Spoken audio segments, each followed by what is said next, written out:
Di sini ini pentingnya ilmu. Makanya di Quran, ini kembali lagi ke ulumul Quran. Kalimat fattakun naro itu dengan fattakuni itu banyak fattakuni sebetulnya. Karena kalau fattakuni itu ilmu hakikat, jadi fattaku mongko wedya sira kabeh ning ingsun, kamu takutkan saya, takutlah kepada saya. Ya ulil albab, kalau kamu punya akal. Jadi orang yang punya akal takutnya sama Allah, bukan takut sama. Nah, makanya dalam cerita itu pernah Sayyidina Ali itu di satu masjid mubaliknya atau penceramahnya itu cerita neraka. Serunya bukan main. Oh neraka itu gini. Memang neraka itu seru betul. Benda dimasukkan neraka itu jatuh sampai ke Jahannam paling bawah itu nunggu 70 tahun. Bisa dibayangkan kalau kita masuk ke sana itu naiknya kayak apa misalnya. Benda yang dimasukkan ke neraka dijatuhkan itu sampai bawah itu nunggu berapa? Bisa kamu bayangkan kedalamannya. Menghabiskan meteran berapa? Benda dijatuhkan ke neraka itu sampai bawah nunggu berapa? Wah, enggak apa ya? Wah, aja kita neraka sehingga hadirin itu nangis semua. Sayyidina Ali pas liwat terus si penceramahnya dipanggil. Kamu membuat mereka takut oleh neraka sampai seperti itu. Apa kamu bisa sukses membuat mereka takut kepada Allah sampai seperti itu? Dites, nggak bisa bang. Terus masyhur itu Sayyidina Ali mengatakan, "At-ta'jizu an wasfi makhluqin miswak." Masa ngadepi neraka saja sesusah itu. Apapun topnya neraka itu makhluk, sesuatu yang diciptakan. Harusnya kamu lebih takut sama Allah. Jika semenjak itu dirubah cara ceramahnya dirubah. Jadi tidak. Karena tadinya itu yang diikuti ulama-ulama tasawuf. Jadi ulama tasawuf itu orang yang mengembalikan pada akal waras. Ya kayak tadi, saya mengatakan ini hitam itu hanya karena apa? Ya memang warnanya hitam. Supaya saya jadi orang waras, kalau hitam tidak tak bilangkan hitam, tak katakan hitam. Sama, Allah itu Tuhan. Kapan saja Tuhan, dia sebagai Tuhan. Andai kan tidak menciptakan surga atau neraka, dia tetap sebagai Tuhan.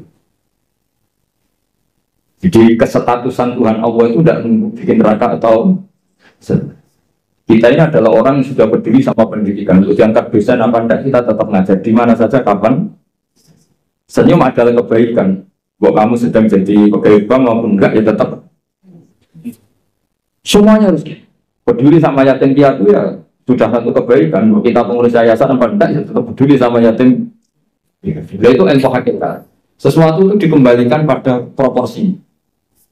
Ya, itu termasuk yang diajarkan Sayyidina Bidat Salam. Sehingga kita kalau maknani fattakun naro sama fattakuni wattakullah, kualitasnya itu tentu tinggi fattakullah atau fattakuni ya, karena Allah itu zat yang harus kita sembah, kita puja-puja, kita takuti ya sebagai Tuhan, sebagai Allah, bukan nunggu karena Allah bikin surga atau itu dalam ilmu tasawuf. Itu kita tadi ya, mungkin kelasnya tidak sampai seperti ini dan tidak perlu seperti ini.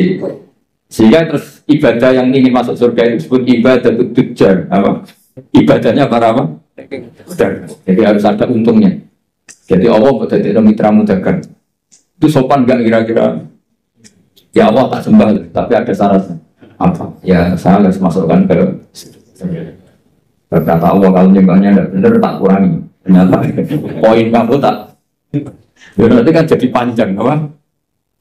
Makanya masih ada guyonan. Ini guyonan sufi, tapi nyata. Ada orang nggak pernah maksiat, nggak pernah apa-apa. Gitu. Doa terus nggak pernah maksiat, masuk surga. Ditanya, kenapa kamu masuk surga? Karena saya tidak pernah maksiat terus doa terus. Ya oke, kamu di surga. Umur kamu berapa? 80 tahun. Oke, kamu di surga 80 tahun. Protes orang, ya Allah. Ibadah saya, katanya surga itu selamanya. Kenapa 80 tahun? Kan kata kamu masuk surganya karena amal kamu kan? Kamu amalnya hanya 80 tahun, ya surganya 80 tahun. Yang abadi itu fadl saya, anugerah saya.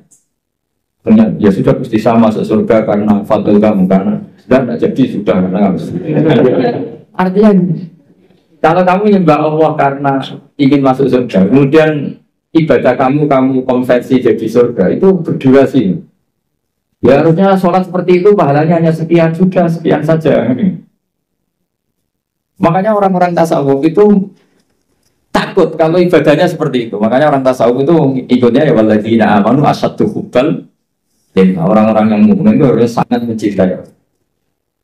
Ya ibarat gini tuh. Bapak-bapak yang nggak punya wanita lain atau nggak goda wanita lain itu ada yang karena takut, ada yang karena cinta. Keren mana? Kalau karena takut sekali nggak konangan itu ya sudah lampu merah. Gitu. Tapi kalau karena cinta, konangan ya tetap nggak macam-macam itu. Nah itu orang-orang tasawuf, orang yang sangat mengagumi fitrah salimah, bahwa kita menyembah Allah itu ya karena dia sebagai Tuhan, bukan karena dia menciptakan surga atau apa. Itu bedanya. Makanya Nabi Musa kembali ke ikhlas. Nabi Musa melakukan kebaikan sama putrinya Nabi Syuaib itu ikhlas. Nabi Syuaib memberi hidangan sama Nabi Musa juga apa? Yang putrinya yang agak banyak kepentingan tadi. Orang ganteng kalau mereka orang lain gimana? Akhirnya Nabi Syuaib ya sudah daripada gitu terus ini ya teruskan. Jadi faslun fi mukafatil ihsan bimisli al-afdal. Pakai cerita qalat inna abdi yad'uka liyajziyaka ajrama saqaita. Cerita kedua ketika Nabi Ibrahim dapat tamu para malaikat menghentikan qol salam. Terus Nabi Ibrahim dia qol salam. Jadi yang agak aneh tapi dengerin saja. Wastak rodo Rasulullah sallallahu alaihi wasallam jikron warad ziyadatan faqala khairukum ahsanukum qatla. Jadi Nabi itu pernah berhutang, kira-kira kalau di Indonesia itu ya hutang anaknya sapi lah bahasa Indonesia. Pedet, masa bahasa Indonesia pedet? Apa? Asal. Kalau alasan Nabi itu kira-kira kalau di Indonesia itu ya hutang anak sapi, pedet itu. Tapi pas membayar pakai sapi. Sapi ini jangan dipakai alasan rentenir. Terus sahabat itu ada yang protes, ya Rasulullah, engkau kan hanya punya hutang apa? Anak sapi atau pedet dan kenapa nyaurnya bayarnya pakai sapi? Tetapi ngedikan khairukum ahsanukum qatla. Yang terbaik dari kalian adalah saat bayar itu lebih. Nah, ini yang masalah ini, makanya saya bilang ini masalah. Kata guru saya, kata bangun, kata bapak saya, Islam itu ngaramno riba, tapi yang ngaramno medit. Lah orang-orang soleh sok ngaramno riba itu mau ngaramno riba tapi nggak ngaramno medit. Sebenarnya yang diharamkan Islam itu dua, riba yang haram, medit yang haram. Sudah ini tidak usah dalam kan nanti jadi fitnah. Jadi yang diharamkan Islam itu dua sekaligus, riba yang haram, kikir juga. Coba sampean bayangkan, misalnya saya punya utang sampean 10 juta. Harusnya Januari kemarin harusnya sudah lunas sampai Februari. Jakarta ke sini naik pesawat lagi saya pun ya pakai pulsa. Kirim utusan ya pakai utusan bayar. Setelah itu saya nyaur 10 juta pas. Padahal nadanya dia ke saya sudah nggak bisa tiket. Berapa? Tapi sampean bisa ngelih, salahnya sendiri nanti, wah ya repot. Selama nakal ya karena ngelangkai apa? Janji. Pertanyaannya adalah kalau kamu nyaur pas 10 juta itu kerugiannya kan banyak. Tapi kalau kita mengatakan wajib nyaur plus uang kerugiannya, kita nanti mensyariatkan. Makanya sebetulnya Islam itu tadi ya mengharamkan riba, tapi yang mengharamkan itu aja nggak usah dikhususkan nanti jadi fitnah. Tapi yang jelas Rasulullah itu pernah hutang apa? Sapi. Nyaurnya sapi. Ketika kita tanya jawab Nabi, khairukum ahsanukum qatla. Yang terbaik dari kalian adalah saat nyaur dikasih. Karena saya jadi kiai itu paling musim, kan begitu, paling musim. Biasanya kalau orang-orang kampung saat rukun itu kan ponakannya khitanan atau kawin nikah itu kan dibiayai pastinya. Biasanya dijualkan sapi atau apa. Zaman itu tahun 70. Itu harganya sapi itu baru 3.000. Setelah 2005 alhamdulillah tukaran, bentrok aja. Makanya kan ditagih, namanya tukaran ditagih. Yang utang itu senengannya, pasti aku mau tolong ewu, saya kita sahur tolong ewu itu ada dapat cilok. Lah yang ngutangi itu ingetnya itu pas itu jual apa? Sapi ya, si baik sapi. Dan akhirnya kita sebagai kiai kan bingung, tidak ikut makan uangnya tapi harus jawab. Terus saya jawab gini, andaikan saya jawab langsung putus enggak Pak? Kalau langsung putus tak jawab, kalau enggak mau. Kan rugi sudah di kiai kan ternyata enggak final kan enggak keren. Enggak Gus, kalau sekali giliran jawab kita taslim, kita menerima. Ya sudah kata saya, bayarnya sapi saja. Dulu bayarnya sapi saja, saya tidak mau jutaan. Tapi ternyata yang ngutang ini berengkel. Dulu sapinya itu andekan masih itu anak cucunya udah bareng. Wah repot kalau gini. Jadi dia nggak mau dibayar satu sapi harus plus anak cucunya. Apalagi kalau sapinya sering selingkuh anaknya. Tapi yang utang itu tidak kalah pinternya. Itu nak urip sapi mula nak mati. Wah repot ini. Makanya saya itu kadang sama orang awam itu yang mantel karena itu sinyal kan. Coba sampean kalau jadi kiai, kalau Anda dalam posisi saya milih mana? Milih pakai ukuran apa? Karena kita riba yang takut medit ya. Misalnya saya bilang, ya sudah katanya sudah setuju kalau sudah saya ngomong pasti final ya udah terus. Pak suruh nggak usah. Jangan pakai uang, pokoknya jangan pakai uang. Karena kalau pakai uang itu mesti setelah itu masih denger-denger. Sapi itu harganya beda-beda. Misalnya ditawar 20 juta. Lalu aku ingin tuku sapi itu 1 juta, berarti kurang 5. Ya tak akan ngeleng-ngeleng. Sapinya zaman itu kayak apa yang sudah nunjuk di pasar, ya itu aja dibelikan. Karena kalau pakai uang pasti. Dan nanti yang 20 juta yang bayar denger-dengar, oh sapi kayak itu hanya 15. Nanti minta susu kan panjang. Jadi susahnya jadi kiai itu di sini. Makanya konversi hutan, saya itu punya geladak itu rumah kuno. Itu dulu biar saya bikin itu hanya habis 700 rupiah.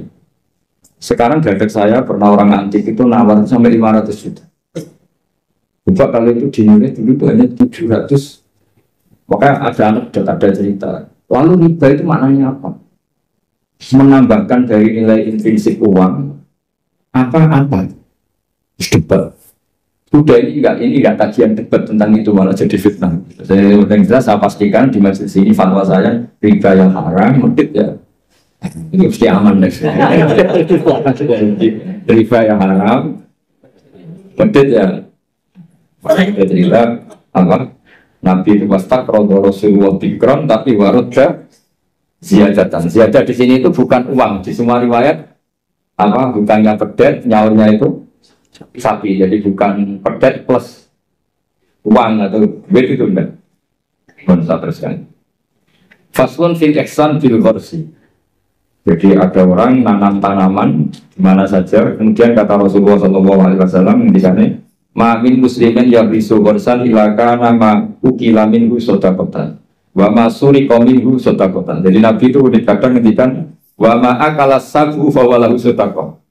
Tidak ada seorang mukmin atau muslim menanam satu tanaman, misalnya Anda menanam mangga di tengah hutan atau di tanah kamu sendiri. Kata Nabi, itu dimakan burung ya sudah. Bahkan Nabi bilang ada yang dicuri juga sudah. Maka sebetulnya sistem pencurian yang seperti itu sebetulnya bisa setengah-setengah dilegalkan. Tapi jangan mengajari mencuri. Tapi lagi-lagi jangan mengajari kikir juga. Karena sampai dikatakan mencuri itu juga karena yang punya ada. Makanya uniknya Nabi ngendikan wa masuri qaumin ya sodako, yang dicuri pun nanti berstatus sodako. Tapi ya jangan mobil. Ya yang ingat ini.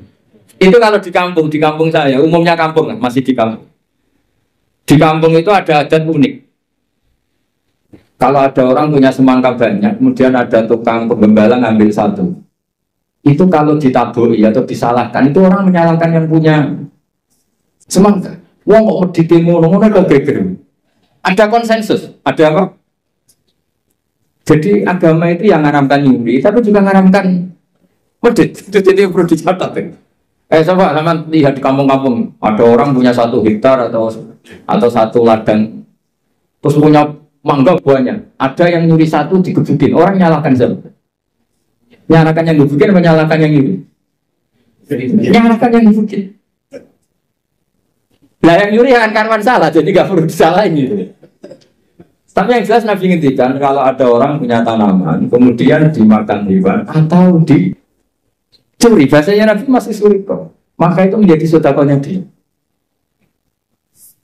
Nah kemudian di fikih itu ada bab yang agak sensitif. Namanya ulima ridho. Ulima ridho itu nggak pamit, tapi kira-kira yang punya pasti boleh, itu boleh. Wah kalau enggak semua dosen, semua kiai, semua santri pernah nyuri kalau itu. Karena gini, misalnya saya akrab Ya saya misalnya akrab sama seseorang, pas di kamar mandi misalnya. Terus saya pakai HP-nya karena penting tak pakai handphone. Itu nyuri apa pinjam? Enggak jawab. Nyuri apa pinjam? Nyuri enggak pamit. Tapi kalau dikatakan nyuri, teman-teman akrab itu kok gitu aja kok. Parah lagi kalau kamu warung, itu di fakir itu mesti nyuri semua. Coba kamu ke warung, terus ada beda goreng di situ kamu makan. Coba itu apa? Nyuri apa enggak? Dikatakan nyuri itu di depan umum. Dikatakan beli belum kamu. Ya. Dikatakan tamu itu warung kok tamu. Dan di fakir itu didiskusikan seperti itu.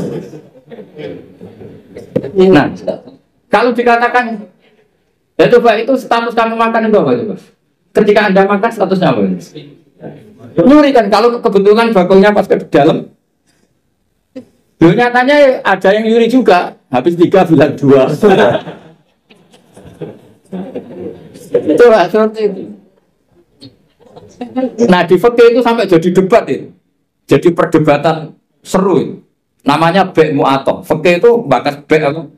Mu'ato. Bek mu'ato itu tidak ada ijab qabul, tapi secara adat seperti ya seorang lagi tidak ada ijab qabul, tapi secara adat seperti akhirnya kita ngambil gedang goreng sampai 5. Nanti kelihatan enggak benernya begini, kita punya asumsi, punya estimasi harganya per satu itu 1.000. Ternyata sama bakulnya bilang 5 berarti misalnya 10.000 apa? Kita akan estimasinya 1.000, ternyata diregani 2.000. Kita akan kaget. Jadi lalu pertanyaannya, fakta itu menjawab, lalu yang kita ikuti dengan jadi hakim itu kata balik, penjual apa pembeli? Kita harus sepakat pembeli karena dia yang punya. Dan kamu tidak dimasukkan jual beli tapi efsad, merusak harta orang lain tidak pamit, maka kamu diberi sanksi, harganya mahal. Jadi sebenarnya kalau di fikih adil kan penjualnya bilang harganya 100.000, itu di hakim harus menang yang penjual, karena kamu merusak harta orang lain tanpa pamit. Jadi akadnya bukan jual beli tapi merusak orang lain. Makanya itu kalau di persidangan dimenangkan penjual karena pemilik. Itu terserah saya, yang punya saya. Mau apa kan kamu? Kamu aja selonang-selonang apa? Makan yang nyuruh. Makanya saya pernah kenal sama Kiai Jawa Timur, itu orangnya khusyuk. Itu kalau marun itu sampai bakalnya mantel. Teman saya mondok. Bu, ini gedang goreng gini pinten. 1.000 dek, ini dibayari 1.000, baru dimakan. Masih di tempat itu dia kepengen lagi, akad lagi. Bu, ini pinten. Ini tela goreng harganya pinten 1.500, dibayar lagi. Saking ininya akadnya itu jelas. Lama-lama anak itu tiap warung, dia cuma warung rene yang ngelok. Jadi kadang orang bener itu yang repot no gitu. Orang bener itu kadang yang repot, tapi itu memang bener betul. Nah, makanya di fikih itu ada bab namanya bab polimaritum. Di kampung itu kalau ada orang punya semangka 1 hektar atau punya pohon mangga, kok orang ngambil 1 pamit itu mesti dimarahin kalau orangnya dermawan. Cung mono kok paham, kena butuh yang berjutu. Makanya saya katakan nyolong ya haram, tapi medit juga. Ya itu aja, nggak usah berarti Gus Pak ngalatan nyolong ya enggak. Kamu itu gak menyimpulkan sekacau itu ya enggak seperti itu. Tapi ini saya hanya maknani hadis. Kenapa Nabi ngintikan wa masuri kaum sodako, yang dicuri pun berstatus sodako, karena bahasa nyuri itu bahasa yang sudah ngekot. Dikatakan nyuri karena nyatanya tidak pamit. Dikatakan sodako nyatanya yang punya ini kan dua bahasa paradok. Wong nyuri kok distatuskan sodako. Dari definisi nyuri ya memang nyuri enggak pamit. Tapi dari nyatanya halal karena yang punya ridho namanya sedekah. Kamu milih mana? Bahasa nyuri atau sedekah? Ya nyurinya ya ada, sedekahnya juga ada. Ini jelas, ini hadis sahih. Wa ma surika minhu sedekah. Terus wa ma akalas sabu fa wala sedekah. Misalnya yang makan itu burung atau apa ya juga jadi sedekahnya dia. Makanya di fikih bab paling sulit namanya bab mu'ato. Itu perdebatan Imam Syafi'i dan Abu Hanifah.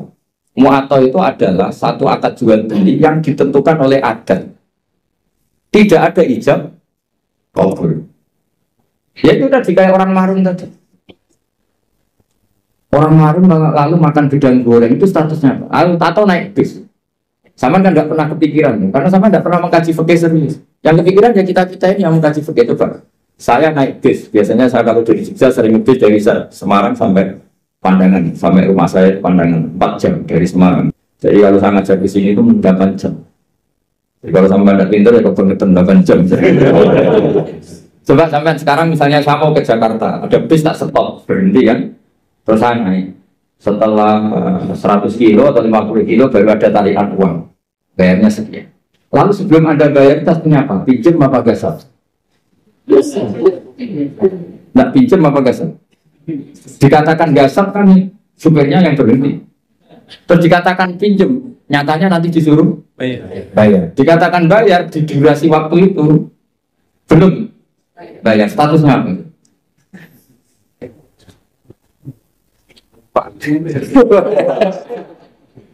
Lah kalau numpang begini, pas 50 kilo sebelum ditarik kondektor kamu turun.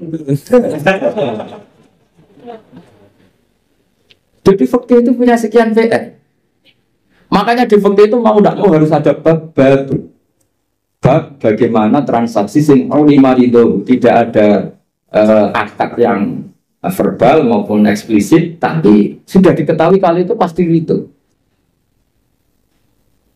Ya kayak tadi, namanya bakul, ada orang makan gedang goreng itu ya seneng karena dianggap dianggap kepayan terus. Tapi yang makan ini masanya punya estimasi, yang mulai masalah kan punya estimasi. Kemudian asal ngulik pas 2.000, ternyata di luar dugaan harganya 5.000. Makanya kalau kita sebagai kiai, saya sering punya santri yang pedagang gitu. Mesti pesan saya, tolong tarif harga itu dikasih. Makanya kayak warung Padang, beberapa warung yang sudah gitu, pasti didian dia itu disuruh apa, nulis apa? Tarif apa? Karena kalau kata-kata terus kan capek ini yang bakulnya. Ampun tuh dia kalau berdiri bener gedang goreng ini harganya berapa? 1.000 dibayar. Itu anaknya orang sufi. Saking sufinya bapaknya itu dulu era Wesel itu nggak pernah diwasel. Karena bapaknya itu orang sufi. Nanti kalau Wesel itu uangnya ketukar sama uangnya orang lain, itu yang dikasihkan dari uang saya, tapi uangnya orang sufi. Jadi kalau ngirim anak itu pasti ada orang sufi itu. Kalau Dewi kayaknya nggak pernah ada. Sudah modern sekali. Sampai segitu karena takut uangnya itu tetap. Yang kamu terima itu tidak uangnya bapak, tapi uang orang lain.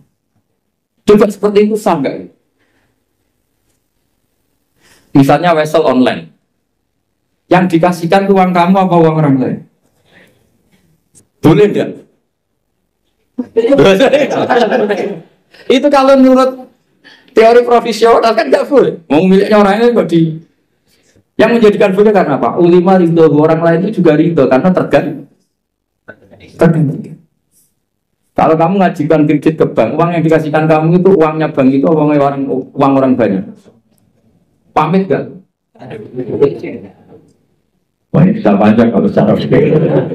Makanya fikih itu ada bab nanya bab ulama ridho, ada transaksi yang tidak eksplisit juga nggak verbal, tidak ada ijab kabul, tapi ulama ridho. Kira-kira orang itu. Jika di kampung-kampung menurut saya adat itu bijak sekali. Kalau ada orang penggembalaan, tapi kalau dosen ya jangan, kalau kiai ya jangan. Itu kalau ngelak ya ngambil juga milik orang yang banyak. Jangan yang orangnya miskin punya pohon hanya satu, yang kira-kira punya banyak diambil. Itu kalau yang punya dipamitin. Pak, tadi saya ngambil diganjeng, itu gimana? Ngomong kok pamit ya cocok. Karena dianggap satu sepele yang harus diridhokan. Akhirnya gara-gara pernah satu itu nggak perlu pamit, yang lainnya ikut-ikutan. Lah yang mulai banyak itu yang belum tak kayak gitu. Jadi kalau satu dua kan dimaklumi. Jika dalam tradisi ilmu tasawuf itu kalau sholat ya sholat saja. Kriminal besar kalau dalam ilmu tasawuf orang sholat ingin masuk surga itu kriminal besar itu kalau dalam ilmu tasawuf. Makanya masyhur itu kan Nabi Isa disuruh sama Allah, kamu sana ke gunung sana. Pertama ketemu masyarakat yang sholat terus ibadah terus sampai kurus semua. Ditanya, kenapa kamu ibadah sampai kurus seperti ini? Karena kita ingin masuk surga. Kata Nabi Isa,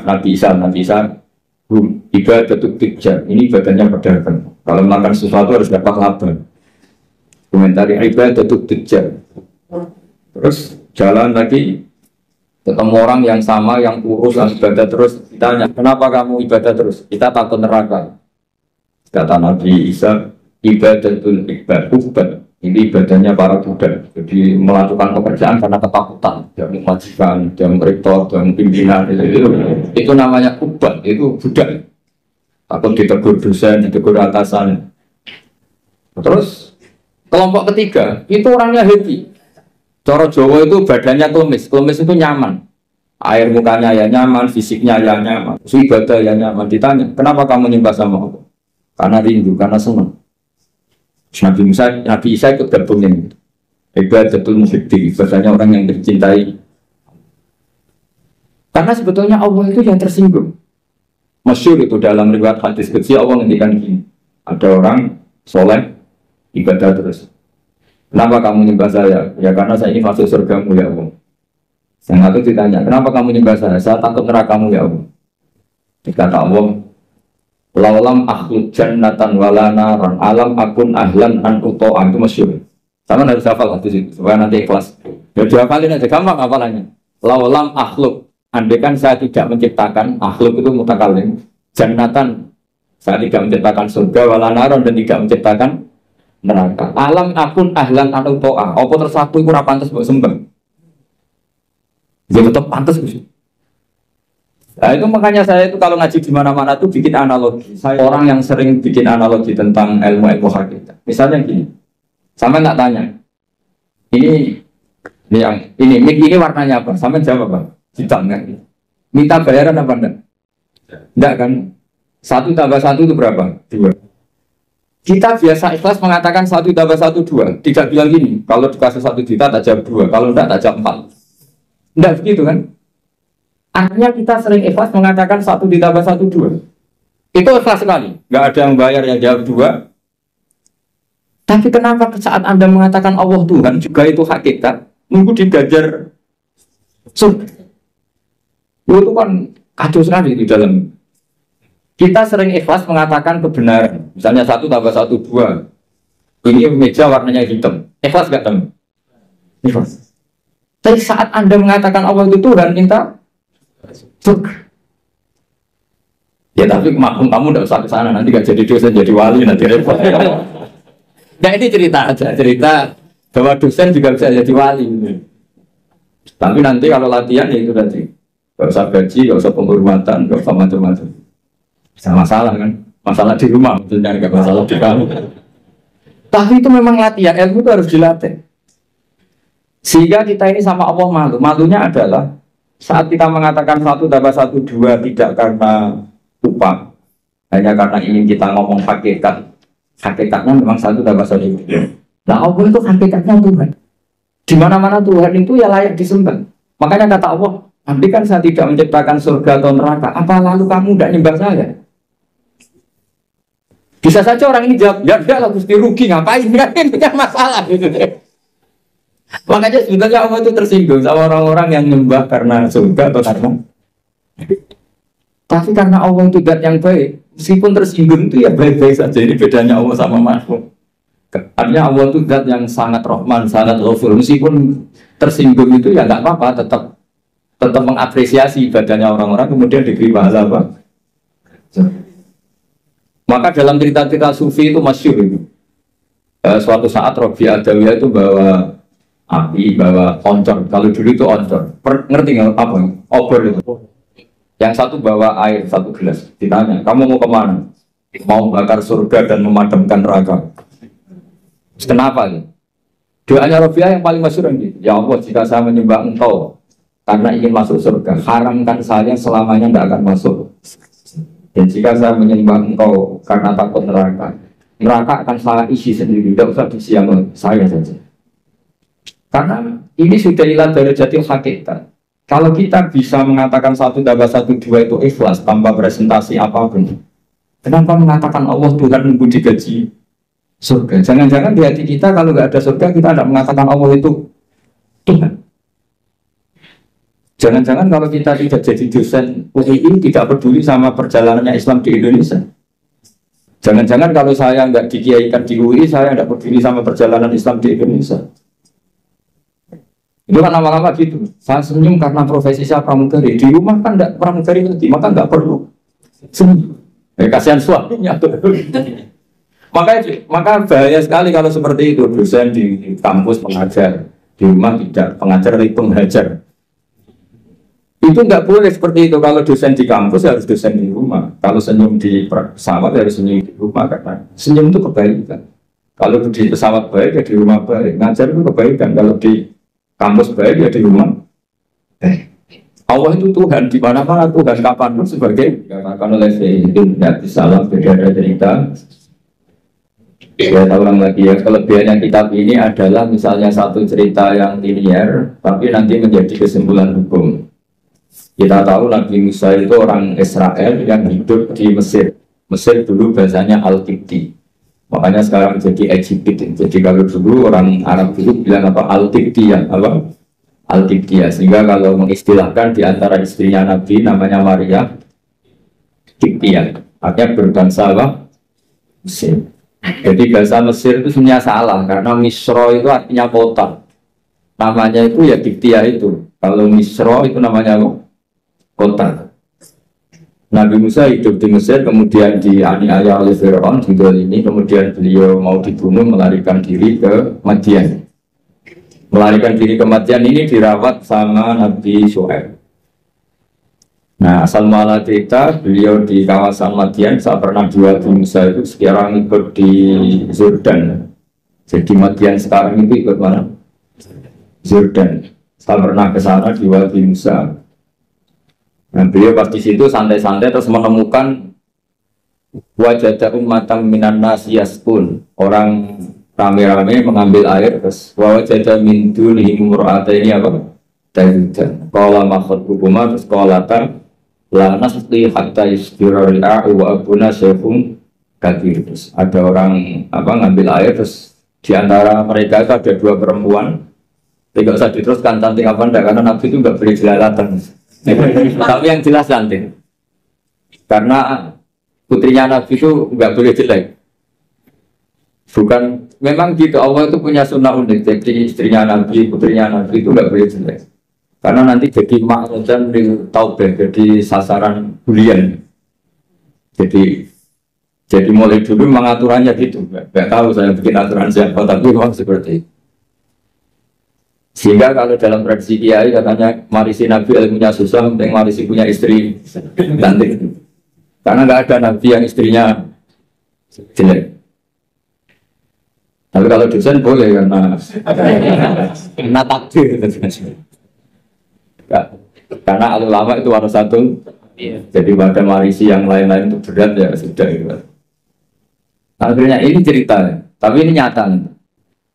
Akhirnya ditanya sama Nabi Musa, kenapa kamu tidak ikut berebut ngambil air karena air di sana susah. Terus saya tidak bisa, kita ini perempuan kalau berebut pasti salah. Dan kita harus kerja mengambil air sendiri karena wabuna syaikhun kabir. Kita punya orang tua sudah sepuh, sudah tua. Karena Nabi ini orang yang punya mukjizat, terus Nabi Musa ada batu besar gitu, cara Jawa diangkat, digerukak, cara Jawa diangkat, kuat terus mengeluarkan air. Akhirnya sudah kamu ngambil air di sini kata Nabi. Setelah itu beliau diam di tempat itu lagi. Dua perempuan tadi pulang.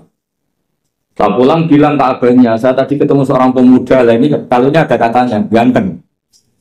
Jadi ini agak karena ada Nabi yang dua perempuan tadi ada Nabi. Jadi nyifati cowok itu. Saya tadi ketemu pemuda ganteng baik gitu. Terus sama Nabi Syuaib, sudah kamu panggil lagi. Orang itu telah berjasa sama kamu panggil lagi, kita kasih sesuatu. Artinya terus ini dibabkan oleh Sayyidina Nabi Sallam. Adatul akhyar, tradisi orang-orang baik itu mukafa'ah. Memberi imbalan sama yang berbuat baik. Jadi tidak bisa kita cara Jawa modal matur nuwun itu tidak bisa. Jadi itu keliru, itu enggak modal ya. Sehingga dibabkan faslun fi mukafaatil ihsan fi misli al-afdolah. Jadi bab seharusnya seseorang itu membalas satu kebaikan dengan yang setara atau syukur-syukur lebih. Singkat cerita, akhirnya putrinya Nabi Syuaib kembali lagi ke Nabi Musa. Saat itu Nabi Musa sedang bertarung dengan dirinya. Beliau berdoa gini sama Allah. Ya Allah, saya ini orang baik. Jadi ngaku orang baik itu boleh asal baik betulan. Saya ini orang baik. Tapi saya ini butuh sesuatu. Tapi kalau saya minta sama yang saya kasih upah itu nggak baik karena saya nanti tidak ikhlas. Tapi nyatanya saya butuh. Pas bergumam begitu, putrinya datang terus bilang inna abi yad'uka liyajziyaka ajrama saqaita lana. Jadi apa? Lebih vulgar. Jadi ini tradisi Nabi sama Anda itu beda. Saya ulang lagi ini sambil latihan bahasa Arab sama latihan filsafatnya orang-orang baik. Putrinya Nabi Syuaib itu tidak Nabi, sehingga kalau ngedikan lebih kasar. Bapak saya mengundang kamu supaya memberi opah atas apa yang pernah kamu lakukan. Jadi ada kalimat ajroma saqaitalan. Pakai kata ajrum, ujur, opah. Padahal Nabi Syuaib tidak mengajarkan seperti itu. Setelah diceritain putrinya, tolong orang itu panggil. Saya ingin mukafa'ah, saya ingin membalas. Tapi oleh putrinya itu dibahasakan upah, jadi lebih kasar. Terus singkat cerita Nabi Musa ikut pulang karena beliau nggak tahu jalannya, beliau bergerak. Kata cerita itu entah kena angin entah apa yang saya nggak pakai celana, mungkin pakai maxi atau pakai rok. Agak terbuka sedikit karena Nabi itu ya Nabi betul memang. Sudah. Mbak, kamu jalan di belakang, nanti jalannya kamu yang mandu. Kalau saya di belakang kamu nanti tahu macam-macam.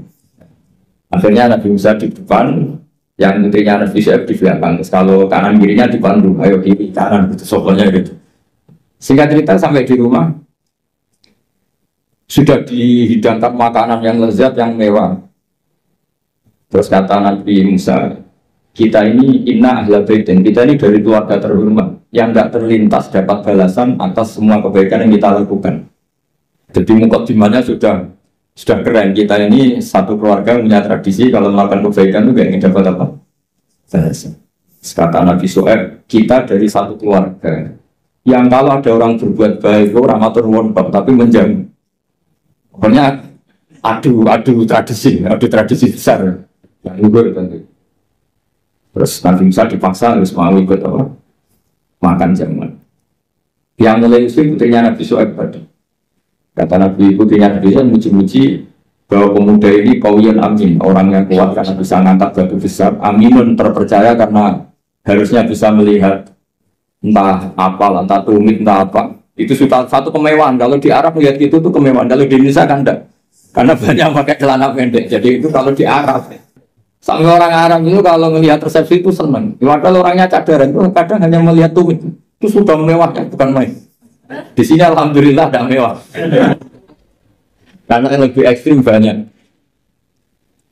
Akhirnya disifati amin. Terus ditanya sama bapaknya, kenapa kamu mensifati Musa itu qawi? Karena bisa ngangkat batu. Kenapa kamu sifati amin?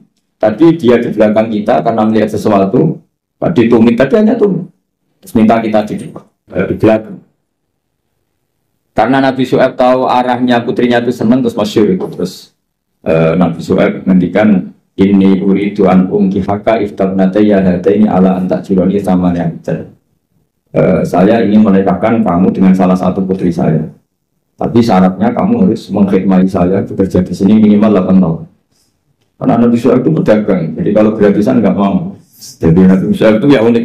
Beliau Nabi yang besar karena dagang. Makanya masyhur setiap Nabi Syuaib yang diperingatkan ke kaumnya apa? Auful mikyala wal mizana wala tabkhasun nasa asya'a. Jadi ini bagian dari ulumul Quran. Jadi Nabi itu kelihatan polanya. Kalau beliau ngendikan perdagangan berarti beliau ditakdir profesinya itu dagang. Sehingga Nabi Syuaib itu setiap diceritakan Quran pasti yang diceritakan itu ngendikan beliau apa? Auful mikyala wal mizana wala tabkhasun nasa asya'a. Akhirnya terus di situ jadi ketentuan fikih bahwa maharnya perempuan itu tidak harus berupa materi tapi boleh profesi. Jadi Nabi Musa itu tidak punya uang karena dia posisi orang pelarian ya dari Fir'aun. Tapi beliau sanggup jadi karyawannya Nabi Syuaib berapa? 8 tahun. Imbalan dapat putri. Terus kata Nabi Syuaib, fa'in asmamta asron famin inti. Tapi kalau kamu menjadikan itu 10 tahun maka ya nggak apa-apa. Ada kalimat lain, wama uridu an asyukko alaih. Tapi saya tidak ingin memperberat kamu. Jika cerita Nabi Musa akhirnya mau. Terus kemudian beliau menyempurnakan sampai 10 tahun. Terus oleh Nabi Syuaib itu dikasih tongkat. Jadi tongkatnya Nabi Musa yang sakti tidak dari bapaknya tapi dari mertua. Makanya terus sekarang banyak mantu yang ngincer warisan mertua itu. Itu ya agak sejarahnya. Di kadang-kadang mantu itu sopan itu harus dicurigai. Dan biasanya orang-orang sukses itu anaknya di Jakarta di mana-mana ada satu mantu model balsem dapat warisan. Jadi kalau mertuanya sakit itu dikasih balsem, salon pas, kelihatan peduli sudah akhirnya dapat warisan sama hidup. Itu tidak tahu itu haram apa enggak, kayaknya haram karena trik itu kategorinya itu trik. Karena dalam faraid itu mantu enggak termasuk ahli waris. Ngomong enggak kanggu kalau dalam faraid mantu itu orang enggak kanggu. Tapi ada sejarahnya mantu dapat apa? Tongkat sakti. Subhanallah, syukur alhamdulillah kita sudah simak bersama-sama kajian bersama Gus Baha, yaitu membahas tentang tanda hati kotor dan cara membersihkan hati yang kotor. Semoga kita semuanya mendapatkan ilmu yang manfaat. Setelah mendengar kajian ini, ilmu kita bertambah dan semoga kita semuanya bisa mengamalkannya. Kajian penuh ilmu bersama Kiai Haji Ahmad Baudin Nur Salim. Kita bisa memetik ilmu atau hikmah dari kajian ini, kita ambil yang merasa kita butuhkan. Kita ngaji pelan-pelan, pada suatu saat pasti akan mendapatkan hasilnya atau bisa merubah hidup kita agar lebih baik lagi. Terima kasih saudaraku dimanapun Anda berada. Semoga kita semuanya menjadi umat yang terbaik, umat Rasulullah SAW, dan mendapatkan ridho dari Allah Subhanahu wa Ta'ala. Amin amin ya rabbal alamin. Kita semuanya bisa menjalani hidup, bisa bersosial yang lebih baik lagi, saling menolong, saling berbagi. Semoga kita bisa bermanfaat ilmu kita dan juga tenaga kita untuk saudara, untuk tetangga, untuk semuanya yang bisa kita bantu.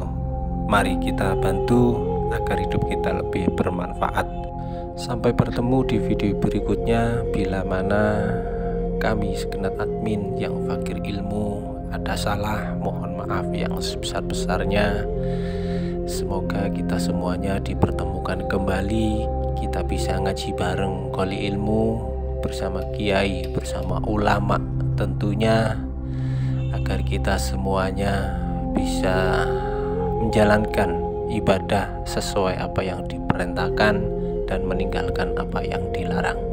Terima kasih saudaraku semuanya, sehat selalu. Semoga kita semuanya dilancarkan rezekinya, dimudahkan segala urusannya, dijauhkan dari segala cobaan. Keluarga kita selalu dalam lindungan Allah, anak yang soleh dan solehah. Amin amin ya rabbal alamin. Ojo lali moco solawat. Assalamualaikum warahmatullahi wabarakatuh.